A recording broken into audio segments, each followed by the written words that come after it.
Kilometre ದರ ಕಿಲೋಮೀಟರ್ಗೆ 3 ರೂಪಾಯಿ ಮಿನಿಮಮ್ ದರ 6 ರೂಪಾಯಿನ ಏರಿಕೆ ಮಾಡಿದ್ದಾರೆ. ಇದರಿಂದ ನಿಮ್ಮ ಪ್ರಯಾಣಿಕರಿಗೆ ನಿಮಗೆ ಎಷ್ಟು ಮಟ್ಟಿಗೆ ಸಮಸ್ಯೆ ಆಗ್ಬೋದು, ಏನು ಹೇಳ್ತೀರಾ? ಹೌದು, ಇದರಿಂದ ಈಗ ನೋಡಿ, ಈಗ ರ್ಯಾಪಿಡು, ಬೈಕ್ ಇವೆಲ್ಲ ಟ್ಯಾಕ್ಸಿನೂ ಬಂದಾಗಿದೆ. ಇವನ್ ಮೆಟ್ರೋನು ಜಾಸ್ತಿ ಆಗ್ತಾ ಇದೆ.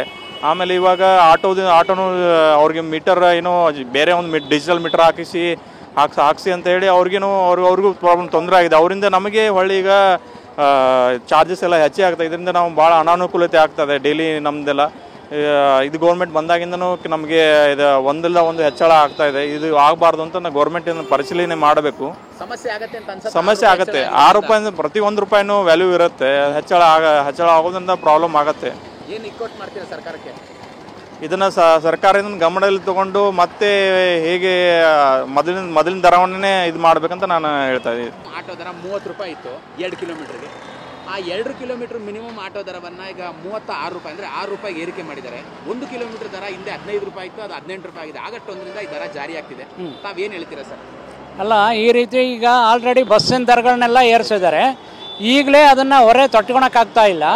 ಎಲ್ಲ ರೇಟ್ಗಳು ಜಾಸ್ತಿ ಆಗಿದ್ದಾರೆ. ದಿನಸಿ ಅಂಗಡಿಯಿಂದ ಹಿಡ್ಕೊಂಡು ಪ್ರತಿಯೊಂದು ರೇಟ್ಗಳೆಲ್ಲ ಜಾಸ್ತಿ ಮಾಡಿದ್ದಾರೆ.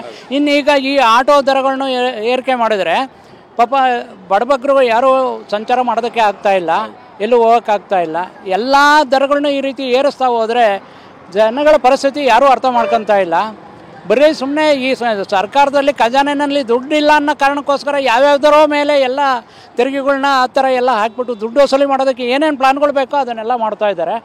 ಇಷ್ಟು ದಿನದಿಂದ ಈಗ ಲೇಡೀಸ್ಗೆ ಫ್ರೀ ಬಸ್ ಮಾಡಿದಕ್ಕೋಸ್ಕರ ಆಟೋದವ್ರಿಗೆ ಪಾಪ ಏನೂ ನಡೀತಾನೆ ಇರಲಿಲ್ಲ. ಅವರು ಆಟೋ ಲೋನ್ನಲ್ಲಿ ತೊಗೊಂಡಿರ್ತಾರೆ, ಅದನ್ನು ಕಟ್ಟೋಕ್ಕಾಗ್ತಾ ಇರಲಿಲ್ಲ. ಅಂಥದ್ರಲ್ಲಿ ಒಂದು ಥರದ್ರಲ್ಲಿ ಲೆಕ್ಕ ಹಾಕೊಂಡ್ರೆ ಪಾಪ ಅವ್ರಿಗೆ ಈಗ 6 ರೂಪಾಯಿ ಜಾಸ್ತಿ ಮಾಡಿರೋದು ದೊಡ್ಡದೇನಲ್ಲ.